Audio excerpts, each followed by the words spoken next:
Welcome everybody. Good to have you here tonight. From Amish country, specifically Lancaster, Pennsylvania, we have a very special guest tonight, straight from her tour for the very, very successful It's a Struggle comedy tour. We have her here in person tonight, McPherson's comedy diva, Leah Zott White.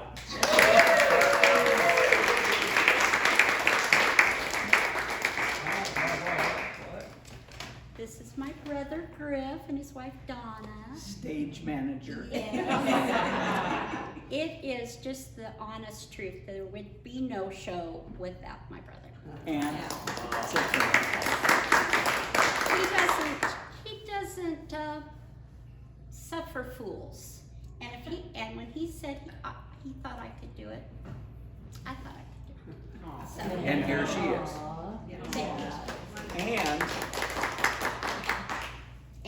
And well, let's not, you know. it's my show. The It's camera, my the camera's rolling, but so far my checks have not cleared. Let's just put it. It's a stroke. Yes. Here comes somebody. Okay. Yay. Hi. He's paying cash, so that's good. Come on in. Are there more behind you? Okay. All right. You should know that all my stories are true. You decide if they're comedy or tragedy. I wanted to share a couple of stories about my trip here on the Greyhound bus, but they kind of leaned towards tragedy. And Griff said, I don't know. So I'm really nervous, so I brought my barf bucket. It also doubles as my tip jar. If you feel compelled to tip me, and I've already barfed in it, I take Venmo and Cash App and gold bars, you know, just see if I've barfed in it first. Okay. I won't share much about my trip. If you've been on Facebook and saw my trip from you know where on the bus, I could not afford a plane ticket. They were really high. I couldn't get on the train. They were sold out, literally sold out. I can do the bus. 33 hours, $138 one way. I can do that. So, I set out on Sunday night at 9 o'clock, and I arrived in McPherson Tuesday afternoon at 4. Yeah. I was kind of excited about it. 33 hours. I packed a whole nother suitcase with things that, you know, I've got lotion and lip balm and hand sanitizer. Oh, I can do this. I had my face mask. I was trying to stay on my diet, so I had, a whole suitcase. This is just a portion of it. I stapled together all the hydration liquids I could add to my little bottles of water. Had a little pair of scissors. I was set. When I finally got on the bus, I had to go to the train station in Philadelphia. I knew that. And I was going to stay there till 2 o'clock in the morning when the bus went, okay? I didn't know they closed down the Amtrak station at midnight. Oh, no. Yeah. It's a struggle. The policeman riding on his little Segway said, "We'll let you stay. It's okay." I must have looked harmless. So he said, "But don't go over there any earlier to the bus stop. You stay here where it's safe." I said, "Okay." So when I got to the Amtrak station, have you been there in Philadelphia? It's beautiful. It's Art Deco. It's gold. It's beautiful. And I thought I'll spend time in the little bookstore and the coffee shop. Closed for remodeling. It was all boarded up. All boarded up. Yeah. It's a struggle. I had to take a taxi to the bus station, which was about 5 miles away. Okay? I haven't even left town yet. I said, now you're not just going to drop me off there, are you, at 2 o'clock? No, I'll stay there with you. You'll be fine. And as we got closer, he said, if there's people there, you'll be fine. You're going to just get out. We drove up, and it's a back alley. It's not a building. Oh, no. It's not even a shed. It's a dark back alley with graffiti and one street light. Oh, my God. And a few people. So he thought I was safe. So I'm getting on the bus. I had 2 suitcases, the indoor one with all my stuff, and the one I needed here with my props and my clothes. He said, oh, you can't take that on the bus. I'm like, he said, you put that under the bus. Both of them went under. So my blanket, my eye mask, my little bottles of water, my cuties. It's a struggle. I won't tell you the whole trip because it gets pretty ugly. But we got to Pittsburgh, which is 4 hours. And they said, okay, everybody off the bus. We're going to service the bus, get another driver. Just wait inside and we'll get another bus going. We never did get back on that bus. They had to fly in a bus driver from Boston. Yeah. We were there so long. There was a group of 4 of us that were just making friends. We finally called out for pizza, right? Had it delivered to the bus stop. Yeah, anyway, it just kind of goes downhill from there, okay? My seatmate was just released from prison the day before. Very interesting man. Yeah, true story. All my stories are true. When it came down to me just saying, I've got to get off this bus, we were in Kansas City. I said, I'm just going to rent a car. I didn't dare mention it to the prisoner because he wanted to go to Wichita too, and I thought, oh, and these 2 were gonna just, oh yeah, I couldn't do that. I didn't really have a problem with it, but it's a struggle. Yes. Okay. I'm nervous. I've got my Depends on. I used to be able to get by with just a panty liner. Now it is straight on Depends. Yeah, we're serious. I got the ones with the pretty little design on the top. I think they're supposed to be sexy. They don't make me feel sexy, and if you're getting that close to me, I want to know what your intentions are. I might be okay with those intentions, but I want to know what you're doing. Okay? Don't buy cheap Depends. Just mark my word. Mark my word. Don't buy the cheap. Okay? All right. The Depends commercials say, go live life, go have fun, go out to eat, enjoy your family without looking for a restroom. Ha! My daughter and her family invited me to go watch Titanic, the musical, at the historic Fulton Theater. So I went early, parked downtown, shopped and looked around, went out to eat. After I left the restaurant, and was quite a ways, but quite a ways from the theater, I needed a restroom. So I hustled up, got to the theater just as a chartered bus with 80 little old ladies and with their weak bladders got off there. I just wet my pants right there in the lobby. Cheap Depends, I'm telling you, don't do it. Oh, not yet.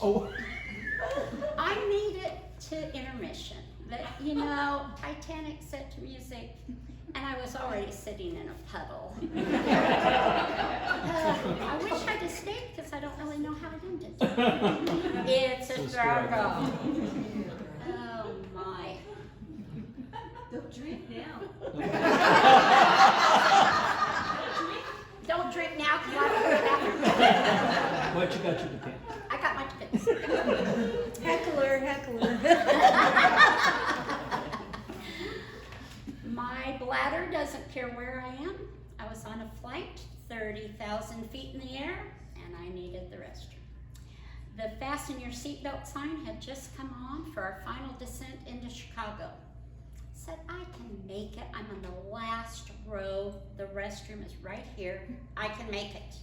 Knowing full well, I could not make it. As soon as we touched down, I tore off my seatbelt and reached for the door. Locked. Do you know they lock the restroom prior to landing? Yeah. In my desperation, I asked the young family in front of me that had a baby if I could have a diaper. I stuffed that thing down my pants. Those are absorbent. I waddled off that plane like a little old lady with a wet diaper. I wonder if that dad is still talking about me. Another plane story, not quite as dramatic. I got settled into my seat, put my purse underneath the seat in front of me. As we took off, my purse fell over and my 2 pounds of peanut M&Ms rolled to the back of the plane.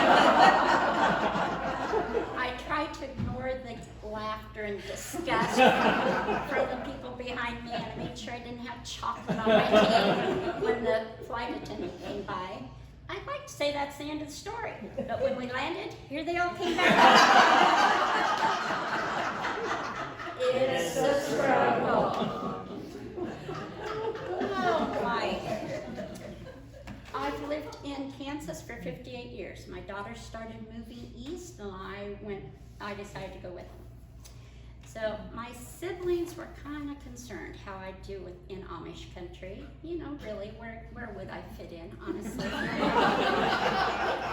So my first trip home, I wore this down the escalator. I thought my sister was gonna faint. I've gotten a lot of use out of this. I bought it long before I was gonna go to Pennsylvania. And when my granddaughter got married on a horse ranch, I couldn't find anything to wear. My daughter said, surely you have something in your closet. Yep, I did. I wore it to the reception. It really suits me, unfortunately. It's pretty convincing that, yeah. Ooh-wee. So, I've got my clothing figured out. Now I need a driver's license in Pennsylvania, okay? I already had a job, couldn't start till I got a driver's license. When I got to the DMV, they said, do you know your Kansas license has expired? Well, I don't think I'd have driven across country on an expired license, but I may have, yeah. They have a plan for that. You have to start over with a learner's permit. Not so much the driving hours, but the physical and the test and the parallel parking. Thus began the DMV saga. Yes, I failed the first written test, passed the second, and then I failed parallel parking. I think it's interesting that the Pennsylvania DMV offices are decorated with horse and buggies. I don't know. Do they need license? I don't know. Anyway, so let's see. I fail.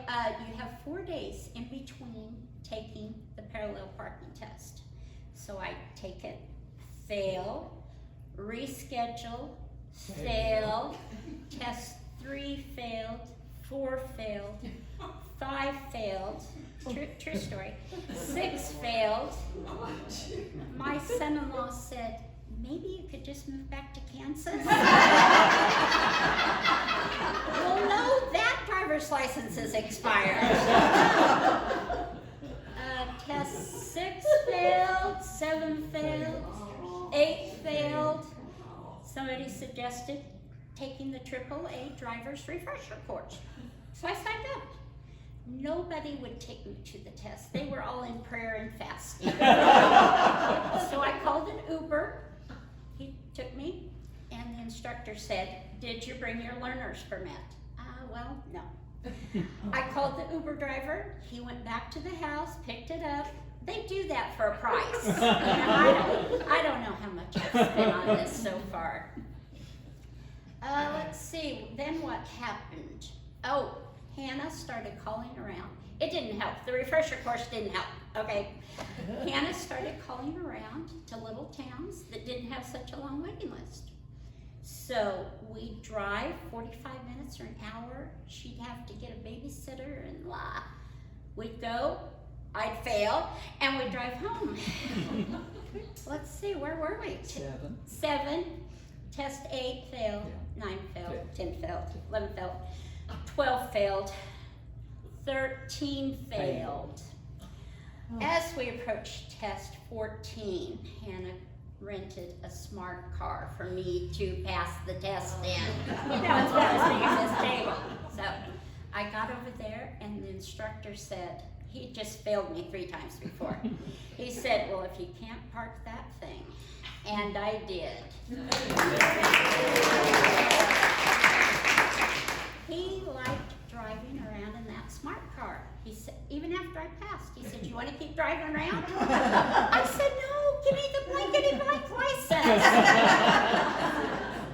I went back to thank the lady that rented us her car. I knew what she looked like, where she worked, and what she drove. Nobody knew who I was talking about. So, it's a struggle, yes. So now I've got my wardrobe, I've got my driver's license. Now I have to drive in the city. I don't know, it's maybe like Wichita. I don't know, yeah. Okay. Excuse me? Worse. So, my daughter was getting honored. She owns a very successful small business. She was getting honored, and I wanted to be there. So I started out early again. Where are you headed? Excuse me? Where are you going? Where am I going? To the Chamber of Commerce. In? Lancaster. Oh, in, okay. All I don't say it right. Were you trying to trick me into saying it right? No, Lancaster isn't that big a city, is it? I think. In my view, it is. Heckler. Another heckler. Heckler, yes. This is not Big an city. interactive thing. What? This is not an interactive thing. Or is it? Or is it? Yes. I've tried to explain this story and nobody can quite get it, so I've gone to visual aids. Does that work, visual aids? Yeah. When I picked these up, I didn't realize it came with a little police car. We're gonna put him down. Yeah. Okay, I'm trying to get to her thing. This is the curb, okay? Lane. It's not highway, it's city traffic. We're all going one way. I'm trying to turn left, okay? All right. So, here I am, and I'm trying to get past this guy. He is not moving. It's like, dude, I gotta go. Come on. I sat through a couple of green lights. Didn't move. I said, okay, this must be broken down. I said a little prayer for him. And I leapfrogged over him. And now there's 2 more. Oh, I'm just beside myself. Come on. It's just green light, we're not moving. I finally called 911. I said, I don't know what's going on out here. I think this guy is broken down, but I don't know about these 2. Is there a problem in town that I need to be aware of? is it the apocalypse? I said, you answered the phone. Maybe it's the rapture hasn't happened. She said very calmly, ma'am, we have a phone number for disabled abandoned cars if you'd like to call that. I said, no, I don't have time for that. So I get around them and I turn left. They're empty, by the way. This, people, is the bike lane. This is parallel parking. That whole parallel parking thing again. It's a struggle. Failed. I'm pretty sure that dispatcher is still talking about me. Yeah. When I finally got to Hannah's dinner and I retold the story, we missed about half of the awards because we were just cracking up. Okay, I've got my wardrobe, got my driver's license, learned how to drive in the city. Now I need a place to live. I had a cute apartment in Pennsylvania for about 5 years, but it had really steep steps, and the kids said, you need to get out of there before you break your neck. I think they also bought some life insurance on me. Yeah. So Hannah and her husband Dale said, let's build you a mother-in-law suite. They had just bought another house. We'll just add on a little spot for you. Very gracious. Dale is not a builder. He has a very stressful job, and it was a mess. It was a mess. Construction took 2 years. My daughters and their families came up from North Carolina whenever they could. Dale's dad, 80-year-old dad, was climbing the rafters. And my grandchildren know more about building a house than all of you put together. I mean, it was just craziness. That second winter, when it was just dark and depressing and stressful, Dale says, maybe you could find a husband and live somewhere else.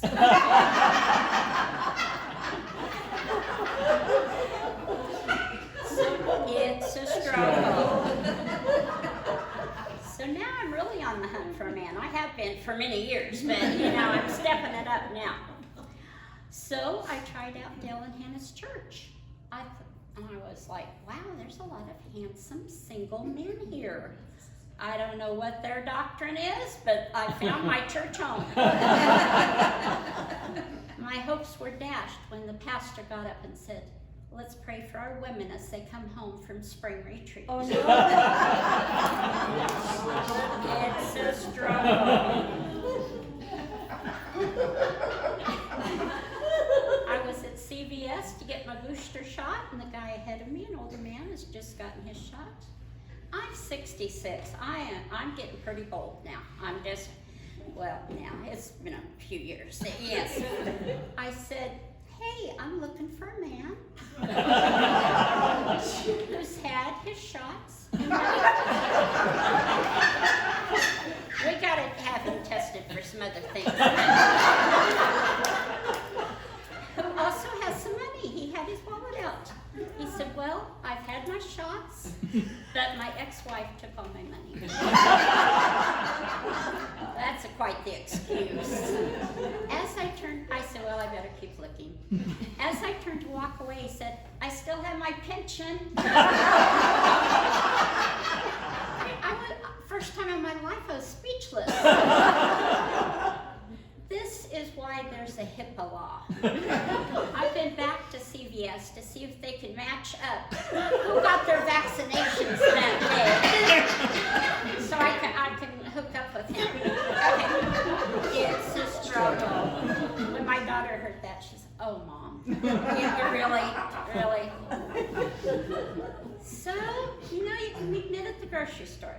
That's what they say. So I saw a man back at the meat counter. I thought, well, he looks kind of cute from behind. Marvelous. He looks cute from behind, so I went that direction. As he turned around, I could see he had braided his beard into like 30 little braids and put beads on them. I can't be picky. I said, well, I'll quit plucking mine. Just we'll be together. I'm like, yeah. It's a struggle. I met another man at self-check. I was doing my groceries, he was doing his. I said, hey, they say you can meet men at the grocery store. I think you're handsome. Oh gosh, he turned green. I said, I'm not here for that.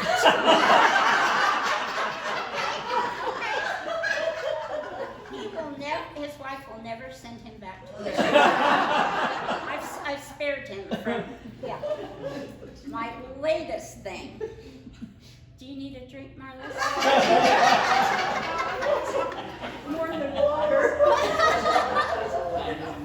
My latest thing is going to the store at supper time, scoping out the crowd, going up to some unsuspecting man and saying, let's not shop and cook. I'll take you out to dinner.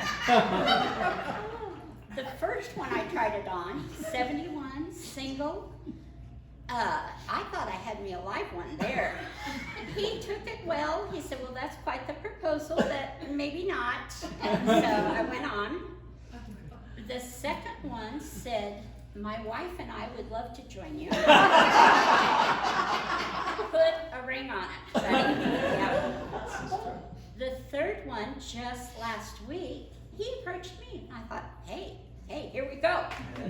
So I did my spiel. He said, I'm really not a good candidate for this. He said, I'm homeless. And I'm riding my bike across Pennsylvania. I said, well, okay. You said I have a bike. Huh? You said I have a bike. I have a bike. I was actually doing an open mic night that night, and I said, come on, I'll take you. Still didn't go for it. He says, no, I'm at a hotel down the road. Well, okay. That's still, huh? What's the problem? What's the problem? Yes. No matter who I try it on, I always get a laugh. You know, so it's worth it. Whether I haven't got anybody yet, but they always laugh. So my daughter, it's a struggle. My daughter owns a play place for kids. You come and play with your kids, or you sit and have a coffee. And she's owned it for 7 years, and every year I've said, Hannah, invite single grandpas in on Valentine's Day to meet Grandma. It's like $15. It's a $15 pass. Come on, bring your grandkids. So on Valentine's Day, I walked in, and there was a man all by himself in our easy chair. I just went up to him. Are you a single grandpa? No, my wife is in the restroom with the grandkids. There was not a single grandpa there. It's Dale and Hannah had a little trepidation with, do we really want Tiny Town to be, a meet-up spot for grandma? Yeah. So they don't have to worry about that. Nobody showed up. When I worked out here at the refinery, I was at the switchboard, and people would call in and just launch into questions about their oil check and how much money they were going to make. They didn't care who was on the phone. One guy said, I've got a question for you. I said, are you inviting me out for Saturday night? No. He called 2 weeks later. He said, I am going to invite you out for Saturday night. I said, okay. So we decided where we'd meet. I unplugged the phone and I ran upstairs to Crude Oil Accounting. I said, what do you know about Simon Crowder? Well, we have two. One is 54 and one is 92. Depending, I could have gone with the 92-year-old, but we met out here at a restaurant, had an awkward dinner. He didn't ask me one thing about myself. It was weird. It was really weird. I thought, well, he's driven for 2 hours. Maybe I should try to think of something to do. I don't know what he had in mind, but I said, let's go play bingo at the VFW. I don't know why I can't get a date. Had loads of fun. Simon Crowder, never called back. It's a struggle, yes. Still at the refinery, some of my best days were at the refinery. This probably went into my employee file. I managed to go under the radar with a lot of things, but this one probably didn't. When NCRA got bought out by CHS, NCRA had a big party. It was a big deal for NCRA and the city and the state, and they had a big party. 3 of us total, were in charge of sending out the invitations. 3 of us and mail merge, okay? We got them all, hundreds of invitations sent out. And we just breathed a sigh of relief until the assistant to the state senator called and said he'd gotten the invitation for the dog catcher, which meant that the Humane Society invitation went to the postmaster, and the postmaster invitation went to, the landfill manager. Yeah, it's a struggle. I wasn't forced to retire after that. No, it was pretty shortly that I did. Yeah. When I travel, my kids were all over the country. When I travel, I'd come back and just regale my coworkers with a story. One trip, I just didn't have anything. So what's a girl to do? I lied. I told them that I'd met a man on a plane. I always start out like that because that's how I want it to go. I met a man on a plane and he was coming through to Wichita and he was going to come see me. Just happened to be the day of the NCRA ladies' lunch. I said, well, come see me. So I told all the women he was going to come. And the day before, I went across the street to Neighbors and approached a group of contractors.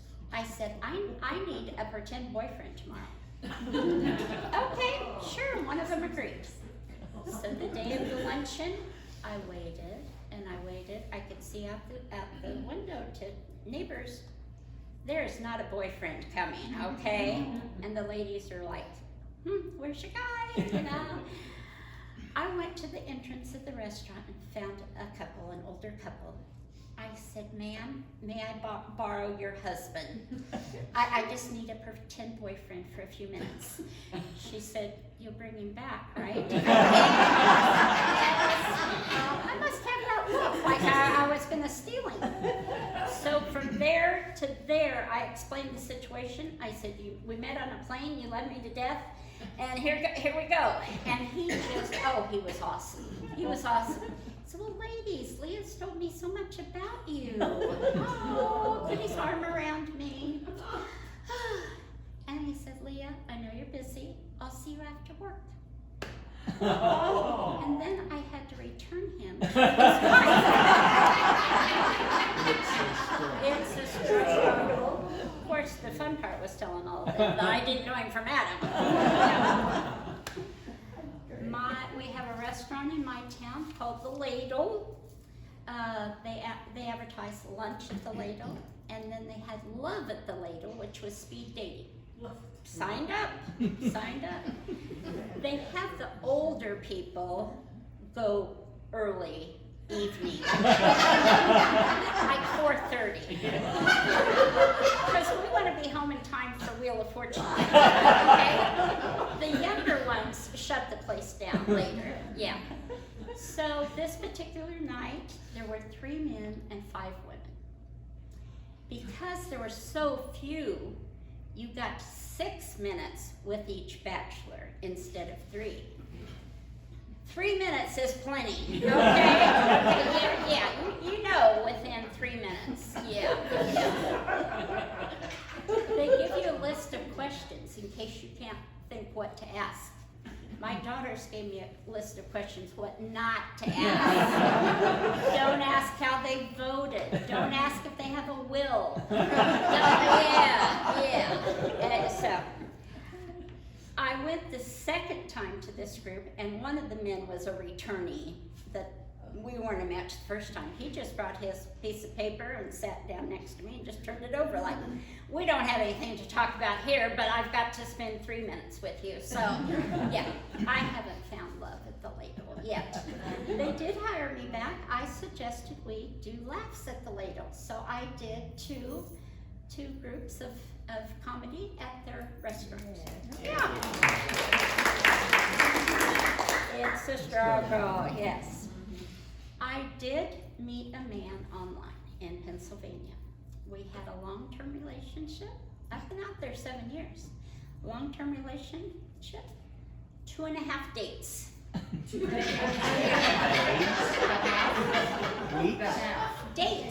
Dates, not days, not even days. Dates, 2.5 dates. Yeah. The first day we went to an outdoor flea market. It was beautiful, we had a good time. The second time he met me at Tiny Town, I wanted Hannah to meet him. You know, you gotta get him vetted pretty early. Yeah, and we had a cup of coffee. She came and got me and she said, Mom, what's with the women's names tattooed on his arm? I said, I think those are his ex-wives. I said, it's okay, honey, my name's Short. Yeah. There's room. The third date, as I got into his truck, we were gonna go to lunch, he said, oh, back up. After we left Tiny Town, he wanted to kiss me right out, the second time I met him, wanted to kiss me right outside of Tiny Town. I said, buddy, no. So the third date, I got in his truck. He said, I don't think this is going to work out. And I agreed. He said, usually by now and I interrupted. I said, be getting married? You know? I said, well, I still want to go to lunch. So I made him take me to lunch. It's rough on Social Security. You gotta get a free meal when you can. So I gotta get a drink. Hang on. I went to North Carolina on the Amtrak, and leaving out of Philadelphia again, the bus or train, I got bus on the mind now. The train was just packed. The conductor said, find a seat. It's crowded. You're gonna have to sit with somebody. Find a seat. This is different than the conductor that said, get off the train. Get off the train. They're so fussy about their schedule. Anyway, it was with some trepidation that I sat down next to what could have been Snoop Dogg's little brother. He had on a cap and sunglasses and gold chains and a big gold watch and dreadlocks the size of bratwurst. 14 hours to North Carolina. Yeah. When I got to talking to him, and you know I did, yeah. He's a middle school teacher from New Jersey, just the nicest guy. Yeah. Teaches behaviorally challenged kids. I would not have messed around in his class. Wow. So after several hours, I said, could I touch your dreadlocks? And he said, well, sure. He did give me a little tip. He said, don't ever ask a Hispanic person to touch you. If you can touch, I don't know. I'm just put that in my brain. So by the end of the trip, we had exchanged emails. Hannah said, Mom, you can't, Hannah, I wear her out. You can't give your email to men on the train. I said, honey, I touched his dreadlocks.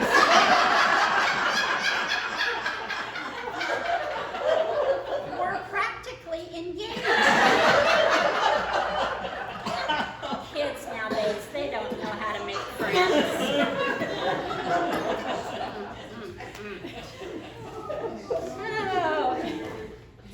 My son-in-law and I have kind of a love-hate relationship. Yeah. And I wanted to, I don't know if Julie's heard this one. She It's is. very warm. A little bit, yeah. I'm gonna drink some more. Whiskey? When she asked next door if we wanted drinks, I thought, well, that might help a little. Okay.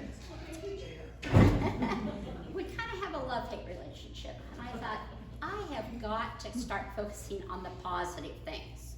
Just, just get with it, Leah. So I got a little counter. They've been married 20 years. I'm up to 8 things now that positive things he's done for me. Yeah, he did get some points recently. He helped me set up for a show, got my microphone and my props and all that, and he had a song playing in the background. Something about a mother-in-law. I thought, well, isn't that sweet?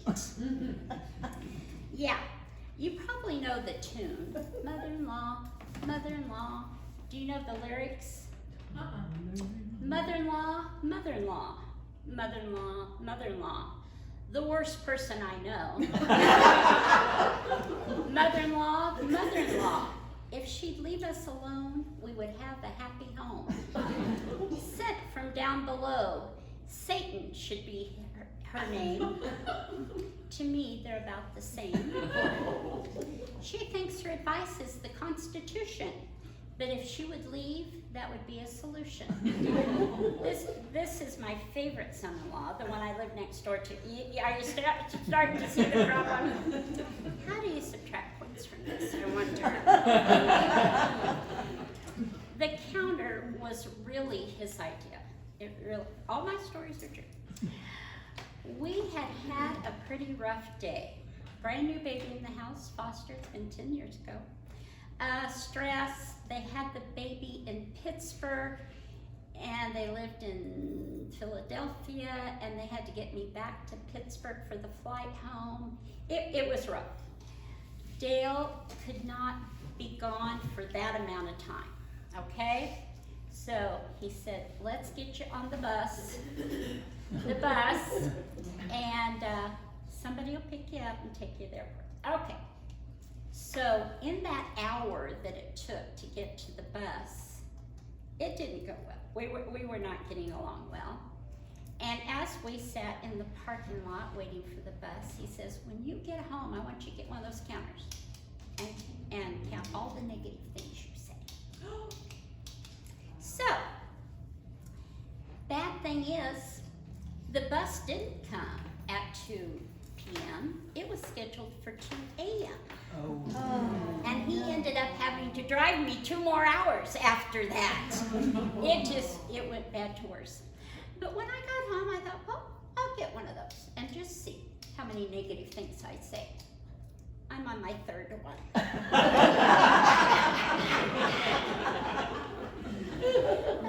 My biggest struggle is on TikTok. My daughter, April, said, Mom, you need to be on TikTok. Well, you'll have to do it. So she did. I found out later, well, I don't know anything about it, but I'm pretty sure #adult comedy is not what she meant. She said, yeah, I'm getting a lot of comments there. Yeah, I bet you are. If you're looking for me, I'm under #senior comedy. Yeah, not adults. Not adults.